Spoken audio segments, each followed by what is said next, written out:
Hello friends, আপনাদের স্বাগত জানাই ব্লুম অ্যাপেলস কিচেনে।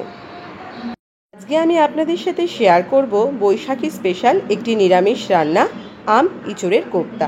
তাহলে চলুন রান্নাটা কিভাবে করে আমরা দেখে নিই। আম ইঁচড়ের কোপ্তা বানানোর জন্য এখানে আমি সামান্য ইঁচড় আর একটা ছোট সাইজের আলু, ইঁচড় এখানে 200 গ্রাম আছে। 200 গ্রাম ইঁচড়ে আমি ছোট সাইজের একটা আলু নিয়ে ইঁচড় আর আলু সামান্য নুন আর হলুদ দিয়ে প্রেসারে 2 থেকে 3টে সিটি মেরে নিয়েছি। এইবারে সমস্ত উপকরণগুলো হাতের সাহায্যে আমি ভালো করে একটু মেখে নেব। আলুটা দেওয়ার কারণ হচ্ছে কোপ্তাটাকে বাইন্ডিংয়ে আলুটা সাহায্য করবে, সেই জন্য আলু আর ইঁচড়টা আমি হাতের সাহায্যে ভালোভাবে আগে মেখে নেব। সমস্ত উপকরণ মানে ইঁচড় আর আটা ভালোভাবে আমি মেখে নিয়েছি। লক্ষ্য রাখতে হবে যাতে বেশি দানা না থাকে। আচ্ছা, এইবার আমি একটা মশলা দেখাবো। এখানে আমি একটা মশলা রেডি করেছি আম ইঁচড়ের কোপ্তার জন্য। এই মশলাটা এখানে আছে 1/2 টেবিল স্পুন আদা বাটা, 1/2 টেবিল স্পুন জিরে গুঁড়ো, আর আছে 1/2 টেবিল স্পুন আম বাটা, আর রয়েছে পাকা লঙ্কা মানে শুকনো লঙ্কা রয়েছে 1/2 টেবিল স্পুন বাটা। তাহলে শুকনো লঙ্কা, আদা, জিরে আর কাঁচা আম বাটা রয়েছে, দিয়ে আমি একটা পেস্ট বানিয়ে নিয়েছি। এই পেস্টটা আমি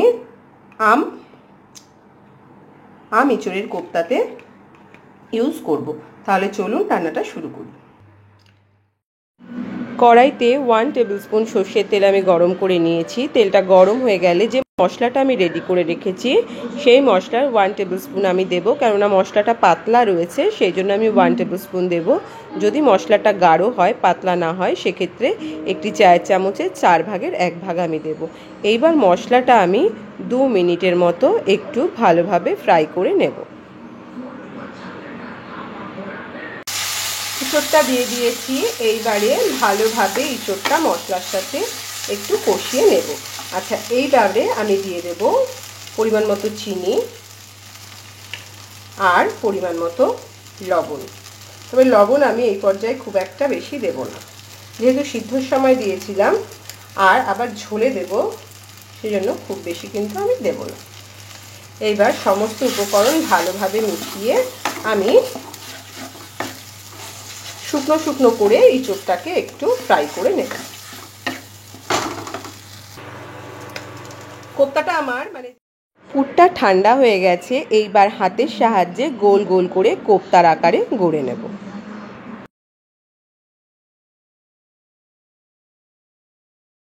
কোপ্তাগুলো আমি তেলে দিয়ে দিয়েছি। এই টাইমে কিন্তু কোপ্তাগুলো নাড়া যাবে না, কেননা কোপ্তাগুলো কিন্তু ভীষণই নরম হয়, তো সেই জন্য এখন নাড়বো না। 2 মিনিট গ্যাস কমিয়ে এক সাইড ফ্রাই হয়ে গেলে আমি উল্টে দেব। 1 মিনিট ফ্রাই হওয়ার পর কোপ্তাগুলো আমি উল্টে দিয়েছি। দেখুন কি সুন্দর কালার চলে এসেছে, একদম ব্রাউন কালার চলে এসেছে। উল্টে দিয়েছি। এই সাইডও আমি 2 মিনিট ফ্রাই করে তুলে নেব। আচ্ছা, কোপ্তাটা ভেজে আমি তুলে নিয়েছি। এইবার তেল সামান্য কমিয়ে রেখেছি। এইবার আমি দেব কালো জিরা, ফোড়নে আমি দিয়ে দিলাম। এইবার যে মশলাটা আমি করে রেখেছিলাম আদা, কাঁচা আম, জিরে আর লঙ্কা দিয়ে, সেই পেস্টটা আমি এবার দিয়ে দেব। পেস্টটা আমি দিয়ে দিয়েছি। এইবারে দেব পরিমাণ মতো লবণ,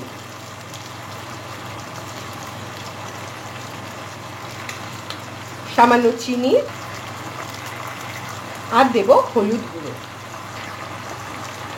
সমস্ত উপকরণ ভালোভাবে মিশিয়ে যতক্ষণ না কাঁচা গন্ধ যাচ্ছে ততক্ষণ পর্যন্ত আমি মশলাটা কষিয়ে নেব। এই আম ইঁচড়ের কোপ্তার স্বাদটা কিন্তু একটু টক ঝাল মিষ্টি হয়।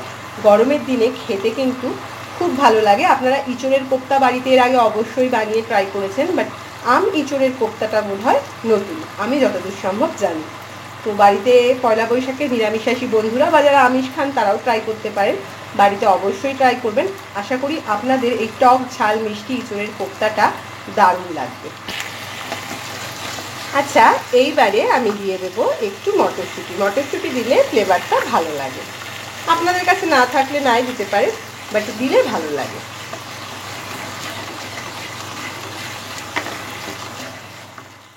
মশলাটা কষা হয়ে কাঁচা গন্ধ চলে গেছে, চারিদিক দিয়ে তেল বেরিয়ে এসছে। এইবারে আমি সামান্য জল অ্যাড করে দেব।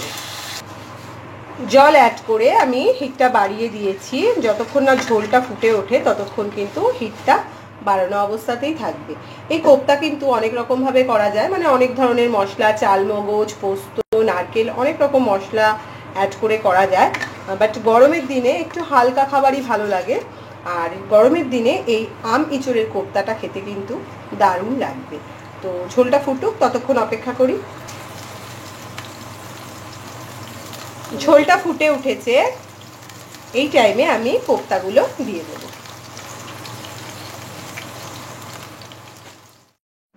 কোপ্তাগুলো দেওয়ার পরে হিট বাড়িয়ে আমি 2 মিনিট ফুটিয়ে ঘি, গরম মশলা ছড়িয়ে নুন মিষ্টি চেক করে নামিয়ে নেব।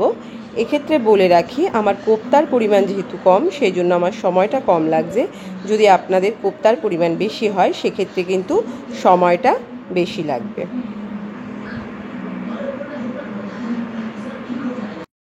4 মিনিট কোপ্তাগুলো ফোটানোর পরে উপর দিয়ে সামান্য ঘি, গরম মশলা ছড়িয়ে আমি গ্যাস বন্ধ করে দিয়েছি। 2 মিনিট স্ট্যান্ডিং টাইমে রেখে আমি কোপ্তাটা নামিয়ে নিয়েছি। এখন কিন্তু পুরোপুরি গরম ভাতের সাথে খাওয়ার জন্য আমার আম ইঁচড়ের কোপ্তা রেডি হয়ে গেছে। তো বন্ধুরা, রেসিপিটি ভালো লাগলে লাইক, কমেন্ট, শেয়ার অবশ্যই করবেন। আর আমাদের চ্যানেলটি সাবস্ক্রাইব করে আমাদের সাথে থাকবেন। আবার দেখা হবে। আজকে এখানেই শেষ। বাই।